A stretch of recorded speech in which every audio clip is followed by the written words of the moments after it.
आज जरा ऊन पडलं होतं, म्हणलं फवारणी वगैरे करून घेऊया. आणि आपण आपल्या भावकीचा पाईप आणला STPचा 2-3 महिने झालं शेवटची फवारणी केली, तसंच पडून राहिलं. मग दादू भाई आम्ही पटापटा गुंडाळून घेतला. आधी म्हणलं आपल्या रोपावरती ना फवारणी करून घेऊया. काल तर आपल्या पंपात झाला होता घोटाळा, नवीन नळी टाकली तर मस्तपैकी. आणि आपण आपल्या रोपावरती ना नेटिव्हची फवारणी घेतो, त्यामध्ये मायक्रोन्यूटन टाकलंय बरं का. आपण आपल्या कांदा पिकावरती पण फवारणी घेणार, त्यामध्ये M45 घेतलंय आपण, कराटे घेतलंय आणि मायक्रोन्यूटन टॉनिक आणि स्टिकर. मस्तपैकी फवारणी ना चालली होती आणि वारं पण होतं, त्यामुळे ना जरा औषध पण इकडे तिकडे पळत होतं. आता आपल्याला दुसऱ्या प्लॉटकडे पण फवारणी करायची होती ना. आपल्या अंगामध्ये किडे बघा ना किती, एवढं सगळं वज आहे, तरी पण ना व्हिडिओ काढून घ्यावा म्हणलं. आणि हा दुसरा प्लॉट आहे आपला 15 गुंठे का 12 गुंठे काहीतरी. माऊली सर पण आले, ते माऊली सरला म्हणलं लागा एखादा पंप मारू. आपल्याला ना भाऊकीच ट्रॅक्टर गावाला, मग काय निबा दब केला त्याला. आपल्याला आहे ना कांद्याचं रोप टाकायचं आपल्या वावरामध्ये, त्यातली सगळी मका आहे ना आता म्हणलं काढून घ्यावया. इकडे मम्मीने त्यांनी मका सगळी खोडून त्यामध्ये कणस वगैरे ना गोणीमध्ये भरले होते आणि मस्त पैकी ना दाबून रचली बरं का. भाऊकीच ट्रॅक्टर गावला म्हणजे विषयच नाही, फोकाटचं गावलं बापल्याक गावलं, असंच गंमत असते आपली. मस्त पैकी रचला अवजाराला, मस्त पप्पानी बांधून घेतलं, म्हणलं चला टिकी आपलं.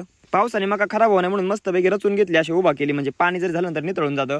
मग ना रोटर जोडलं होतं, ट्रॅक्टरचा रोटर सोडला आणि ना काकऱ्या पाळीचं अवजार जोडलं, कारण आपल्याला त्या रानामध्ये नंतर पाळी पण टाकायची होती. मित्रांनो आपल्याला तर काही जास्त ट्रॅक्टर येत नाही, परंतु तुमचं भाऊ शिकवतोय बरं का. नवीन ड्रायव्हर कोणा धंदा असेल तेवढं सांगत जा. आमचे पप्पा म्हणले मला पण ट्रॅक्टर शिकायचंय, म्हणलं बसा मग काय आपलं मोकळ्या वावरात आपलं घरचं, त्यामुळे किती का तास भरा ना कुठं का जाय ना वावराच्या बाहेर निवांत चालू होतं बरं का कार्यक्रम. कोणाला ना कोयते वगैरे वाथे करा असेल तेवढं सांगत जा. आमचे यशावरून आमचे ना कोयते वाथे करा आले होते. आपल्याला इथं कांद्याचं गोट लावायचं, परंतु ना पावसाने परत गावात उगवले आणि वाफे पण लय निभार झाले. मग तिथं पण ना पाळी टाकून घेतली. भया मामाच्या मका तर मोकार गावात झालंय तिकडे ना. मग दादा शिंदे पाटील आले ते औषध मारण्यासाठी, म्हणलं चलो तुमचा जाण का. औषधावरून आठवलं की आपल्याला पण ना कटाकुटाने ना औषध मारून घ्यायचं, कारण उद्या आपल्याकडे लेबर येणार होते. मग पटापटा म्हणलं 100च्या स्पीडने नाही तणनाशक मारून घेऊया. आपल्याला ना कांद्याचे रोप टाकायचे बरं का परत, कारण यंदा बरीचशी मर झाली, म्हणून ना आता म्हणलं ह्या प्लॉट मध्ये पण ना तणनाशक मारून घेऊ. इथं ना एखादा पाहिले रोप पडणार आपलं. आमची मांजर पण इतकी चित्री का ना, तिथं ना पिल्लांना ना टपून बसली, म्हणलं एखादा पिल्लू खाल्लं तुझा कार्यक्रमच करीतो. तुम्ही तेवढं लाईक आणि फॉलो करून घ्या बरं का. आमचे भाऊकिरी पण ना कांदा पेरलाय बरं का, त्यांना म्हणलं लावा, ती म्हणले आम्हाला तसला खर्च बिर्च करायचा नाही. आणि इतका क्वालिटी मध्ये कांदा पेरलाय का नाही, मला तर वाटतं ही ना यंदा ना 400-500 गुणी काढतात का नाही ऍव्हरेज.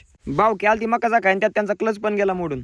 ला भाई दीपक पता नहीं किस चोद की नजर लगी लगेच 120 चा गेअर टाकला गावामध्ये. अक्षय वीरकरांकडे मस्त पैकी क्लच बीच टाकून घेतला. चला मग तुम्हाला व्हिडिओ आवडला लाईक आणि फॉलो करा विसरू नका. भेटू उद्याच्या भागात.